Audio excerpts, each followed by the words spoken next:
우리가 서기관과 바리새인보다 더 낫다 할 때도 이것도 아까 이거 하다 하는데 문자로 풀면 안 된다. 그래서 내가 빨간 글씨로 적어놨어요. 더 낫지 않으면 서기관과 바리새인보다 더 낫다. 그럼 율법을 그 사람들은 100개 지켰으니까 어떻게 나는 101개를 지켜야 된다. 이 말이에요? 그 말은 아닐 거 아니에요. 그렇죠? 내가 빨간 글씨 넣고 못하면 결코 천국에 들어가지 못한다. 이렇게 해요. 꺼졌습니까? 다시 한번. 아니, 우리는 지난 시간에 아까 그 율법의 완성이 사랑, 그렇죠? 하나님 사랑, 이웃 사랑이라고 얘기를 했죠? 응? 근데 그 사랑은 어떤 사랑이에요? 예수라는 사랑이었죠? 그래서 내가 예수를 받았기 때문에 사랑이 흘러 넘친다는 것은 예수를 전한다는 게 그 사랑이라고 그랬어요. 근데 오늘 본문은 굉장히 어떻게 되냐면 어려워요. 이게 발상의 전환이 우리 이제 공부한 사람들은 어느 정도 발상이 되어 있는데 혹시 처음 듣는다든지 이러면 이게 발상 전환이 안 되면 굉장히 이해가 안 될 정도로 어려워요. 어려운 거니까 잘 들어야 됩니다. 그래서 우리는 지난 시간에 이어서 계속해서 예수님께서 이 땅에 오신 이유가 뭐라고요? 율법과 선지자를 완전케 하려 함이라는 말씀을 가지고 지금 우리가 계속 공부를 하고 있거든요. 10절 보면 예수께서 이렇게 여기 보면 하나님의 사랑이 이웃사랑이라는 걸 지난 시간에 했던 거예요. 이는 내 사랑하는 아들이요 내 기뻐하는 자니라. 그래서 하나님께서 아들인데 사랑이라는 형용사 앞에 내라는 정관사가 붙으면 이렇게 존재가 된다고 그랬죠. 사랑 자체는 어떤 존재가 돼요. 아들도 존재죠. 그러니까 사랑이라는 존재하고 아들이라는 존재는 같은 거예요. 그러니까 사랑이 곧 예수예요. 아들이 예수니까, 하나님 아들이 예수니까, 그러니까 그 예수가 곧 사랑이에요. 그러니까 우리가 사랑을 한다는 얘기는 뭐예요? 예수를 전한다. 내가 사랑을 받았기 때문에, 하나님이 사랑을 먼저 받았잖아요. 그러니까 하나님이 먼저 우리를 사랑했지, 우리가 먼저 하나님을 사랑한 게 아니라고 그러죠. 성경은 요한일서에 하나님이 우리를 먼저 사랑했어요. 내가 먼저 하나님을 사랑한 게 아니고. 그러니까 그 하나님의 사랑이 뭐냐면 예수였거든요. 그 예수를 내가 먼저 받았기 때문에 내가 예수를 어떻게 돼요? 받았으니까는 그 사랑을 전해야죠. 예수를 흘러 넘치는 것. 이걸 우리는 사랑한다고 이렇게 얘기를 했던 것이고요. 그 우리가 지금까지 이제 처음 듣는 분도 계시고 그러니까 우리 개혁신학이라고 그러죠. 개혁신학인데 우리가 이 율법의 완성이라는 것을 어떤 개념을 가지고 있냐면 예수님께서 개혁신학에서 율법을 어떻게 해요? 조목조목 하나하나 다 지켜가지고 우리한테 전가시켜줬다, 넘겨줬다, 공로를 넘겨줬다 그렇게 얘기를 많이들 해요. 이렇게. 근데 과연 그렇겠냐 이 말이에요. 그러니까 저 얘기가 듣기가 많이 힘들 거예요. 왜냐면 그동안 이거 들었으니까. 예수님이 율법을 완성해가지고 우리한테 전부 다 전가를 시켜줬기 때문에 이제 율법을 우리가 다 지킬 꼴이 됐으니까 더 이상 율법이 나를 어떻게 못합니다 라는 그 말씀을 계속 들어왔기 때문에 제가 그거 아닌데요 이래버리면 이럴 수가 있어요. 그래서 잘 들어보셔야 돼요. 자, 그러면 예수님께서 율법을 다 지켜내셨다고 하셨을 때 율법은 과연 10계명 뿐입니까? 10계명만 지켰다는 얘기에 아니죠. 제가 그랬죠. 성경에는 몇 개 있다고 그래서 율법이 613가지라고 그랬죠. 613가지 중에서 365가지는 하라, 나머지 248가지 하지 말라고 그랬죠. 이 많은 율법을 그걸 예수님이 다 지켰을까요? 그거 말고도 또 있어요. 규례가 또 있어요. 율법이 그렇고요. 성경에 나오는 율법만 그렇고 또 규례라는 게 또 있어요. 율법과 규례니까. 명령과 규례니까. 명령도 있고 규례도 있어요. 자, 그러면 이 명령과 이 규례는 수천 가지고 수백 가지가 돼요. 이렇게. 예를 들어서 이런 거예요. 잠을 자다가 제가 젊을 때 그랬었어요. 총각일 때, 대학교 때 아마 그런 게 기억이 나는데 말씀 준비하면서 그 생각이 들더라고요. 대학교 때 나 이렇게 했지. 잠을 자다가 이렇게 몽경을 이렇게 한 남자는요. 그 자리에서 사는 그 지인에서 나가가지고 어떻게 해가 질 때까지 돌아오면 안 됐어요. 그게 율법이에요. 몽경할 수 있지. 자, 이런 걸 가지고도 세상에 아니 한참 그죠. 19살 저 대학교 1학년 때 19살인데 한참 이성은 몰라도 뭔가 이렇게 느낄 때가 있잖아요. 그렇죠? 그랬는데 그거 했다고 나서 집 밖으로 쫓아보내가지고 있잖아. 해질 때까지 쫓아내가지고 들어오면 안 되는 그런 율법도 있었고요. 아마 성경에 나와요. 돈을 구워주면 이자 받아야 돼, 받지 말아야 돼요. 이자 못 받겠어요. 그러니까 돈을 구워주고 이자를 받으면 안 된다는 율법도 있었어요. 그 다음에 배설을 하러 나가잖아요. 배설을 하러 나갈 때 반드시 뭘 들고 가요? 삽을 들고 가요. 왜? 가서 묶고 와야 돼요. 네? 반드시 배설을 뭐 땅에 묻어야지 내버려 두면 안 돼요. 그래서 가만히 생각해 봤어요. 만약에 예수님이 율법을 지켰다고 그러면 예수님도 화장실 갈 때 삽 들고 나가가지고 이렇게 볼일 보시고 땅을 묻고 다시 왔었을까? 안 했다고 봐요. 나는. 모르겠어. 저는 안 봤으니까. 그게 율법이에요. 그 지켜야 되잖아요.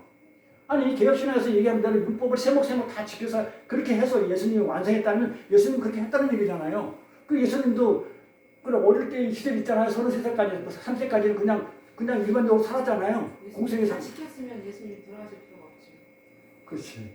야, 머리 좋다. 근데 예수님이 제일 안 지키신 분. 그럼요. 안 지켜서 아니, 지켰는데 왜 죽어요? 지켰는데 왜 죽어? 하늘나라 가야지. 하늘에 가서 완벽하게 지켰는데 정답이죠. 그리고 또 여자가 또 한 달에 한 번 하는 거 있잖아요. 그거 어떻게 돼? 성경에 나와 있잖아요. 얘기에 어떻게 나와 있어요? 정결식 해야 돼요. 그냥 있으면 안 돼요. 이게 정말 율법이란 말이에요. 그러니까 예수님께서 율법을 완전하게 하러 오셨다는 것이 정말 이 모든 것을 전부 다 이렇게 다 지켜내러 오셨겠냐 이 말이에요. 우리는 알죠. 그런데 일반 말씀 드릴 때는 다 지켜서 우리한테 전가를 해줬다고 그렇게 들었기 때문에 그게 맞는 줄 알았는데 갑자기 여기서 그건 아닌 것 같으라는 생각이 또 들잖아요. 그렇죠? 나는 가장 좋은 답이 그거 같아요. 주께서 왜 만져주고? 죽으면 안 되죠. 그리고 예수님께서 완전케 하신 것은 율법뿐만 아니죠. 뭐까지 완성했다고 그래요? 선지자까지 포함하는 거죠. 율법과 선지자 그러잖아요. 율법뿐만 아니고 선지자까지 다 완성 포함해서 완전케 하셨다는 거예요. 그 성경은 어떤 데 보면요. 율법과 선지자를 율법이라고 이렇게 대표로 얘기할 때도 있고 또 율법과 선지자를 같이 할 때도 있고 이건 구약 전체를 얘기하는 거예요. 이 구약을 얘기하는 거기 때문에 예수님께서 율법을 완전하게 하셨다는 얘기는 우리가 공부한 것처럼 어떻게 돼요? 그냥 율법의 세목세목을 다 지켜가지고 이렇게 율법을 완성했다는 그런 의미가 아니고 구약 전체를 예수로 결론을 냈다는 그런 의미예요.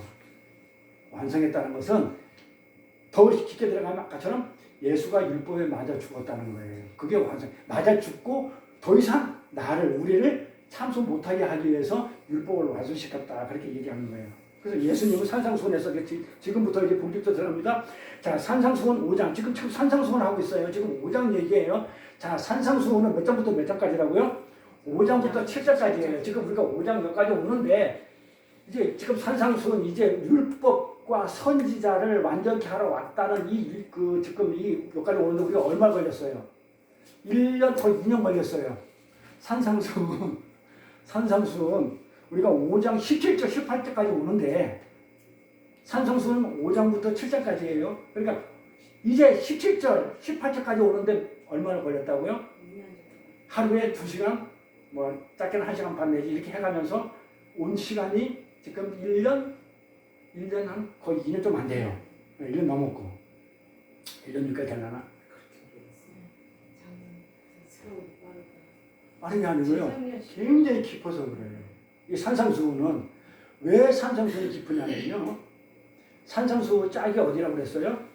신의 산의 짝이죠. 이게 구약하고 신약을 나누거든요. 성경을 구약하고 신약을 나누는데 구약의 산상수훈은 산 위에서 강에 말씀을 전하는 거, 하나님 천국의 얘기를 하는 내용이 구약에서는 어디 나오냐면 신의 산에서 나오죠. 신의 산 내용이 십계명이죠. 십계명이잖아요. 요 짝이 신약에서 지금 산상에서 어디 산상이에요? 어디 산상이에요? 예루살렘 산. 예루살렘 산이죠. 예루살렘 산. 즉 어디예요? 시온산. 그렇죠. 예루살렘 산. 시온산에서 지금 예수님이 제자들, 그리스도인들, 우리들 모아놓고 지금 뭐 하고 있어요? 지금 계명을 지금 풀어주고 있는 거예요. 계명을. 이게 산상수훈이에요. 이게. 그러니까 이게 짝이에요. 그래서 여기에서 구약에서 시내산에서 율법이 내려오니까 여기서 율법이 내려오니까 십계명이 내려오니까 사람이 죽어요, 살아요? 죽죠. 3,000명이 죽어버려요. 3,000명이 죽어요. 그러니까 하나님의 법이 율법이 내려오면 뭐 하는 것을 의미한다고요? 율법을 못 지키기 때문에 반드시 죽는다는 것을 의미하는 거예요. 3,000명이 죽었다는 거 가지고 그냥 끝나지 말고. 그럼 여기서는요. 하나님의 말씀이 신약에 와가지고 하나님의 산상수를 통해 가지고 계명이 내려왔어요. 그래서 예수님은 낭비하겠지만 살인하지 말라, 여기서 하나님 사랑을 얘기했어요. 여기서 이웃 사랑을 얘기해요. 자, 그래서 하나님 사랑할 때는 이 신의 사랑에서 10계명에서 1계명부터 5계명까지는 하나님이 직접 풀어주셔요. 1계명 뭐 안식일을 지켜라, 뭐니까 안식일을 지켜라, 너는 나에 대해 다른 신을 섬기지 말라, 나는 거룩하냐 어쩌냐 하면서 설명을 쫙 해줘요. 5계명까지는 하나님 사랑의 5계명까지는.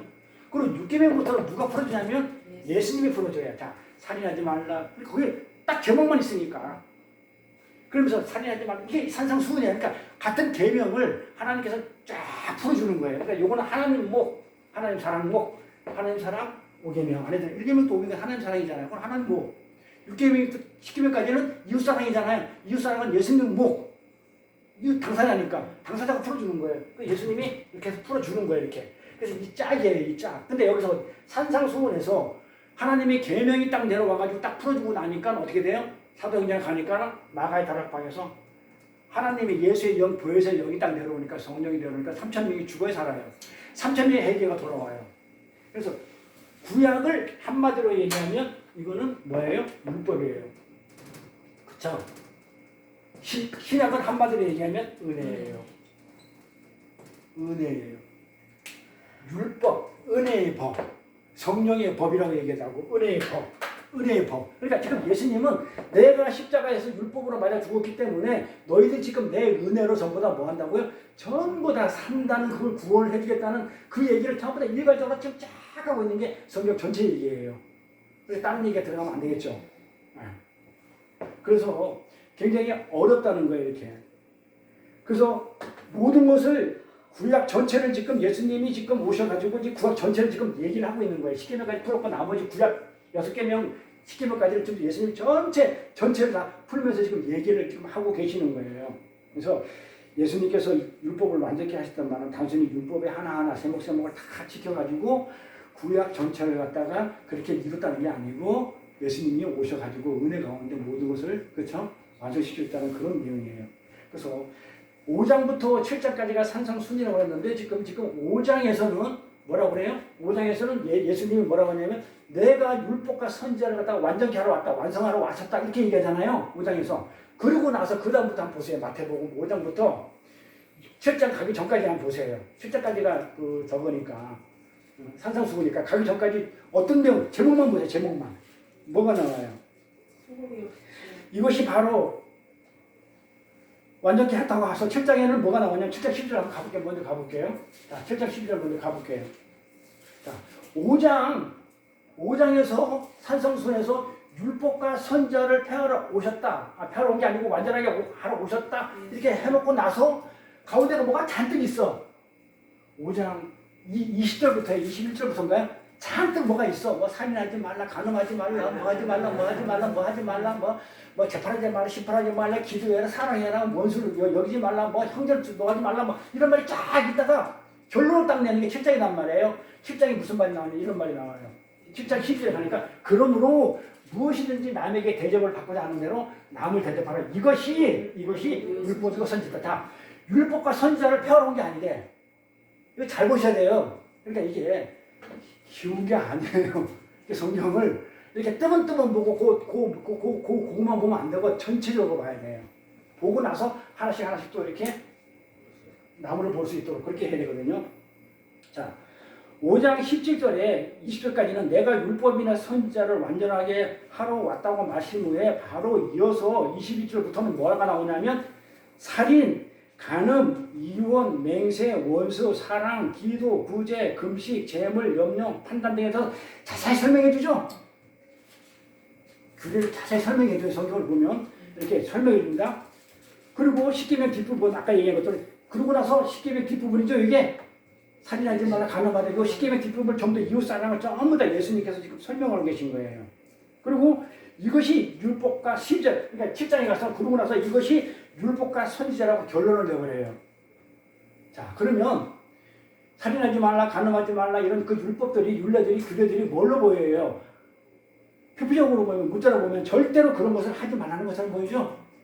살인하지 말라, 간음하지 말라, 도둑질하지 말라, 형제를 사랑하게 하고 하지 말라고 보이죠? 전부 그렇게 보이잖아요. 네. 그래서 전부 다 뭘로 보이냐면 해라 하기 말라 명령으로 보여요. 문자로 보면. 그렇죠? 문자로 보여요. 그래서 간디 같은 사람 있죠. 인도 힌두인인데 간디 같은 사람은요 어떻게 했냐면 자기가 가지고 있는 모든 도덕책과 율법책 중에서 이 산성순이 가장 잘 돼 있다고 그래요. 가장 잘 돼 있다고. 그러면서 어떤 책을 다 보았지만 전화가 왔어요. 다 보았지만 산상수훈 많은 것을 지금 발견하지 못했대.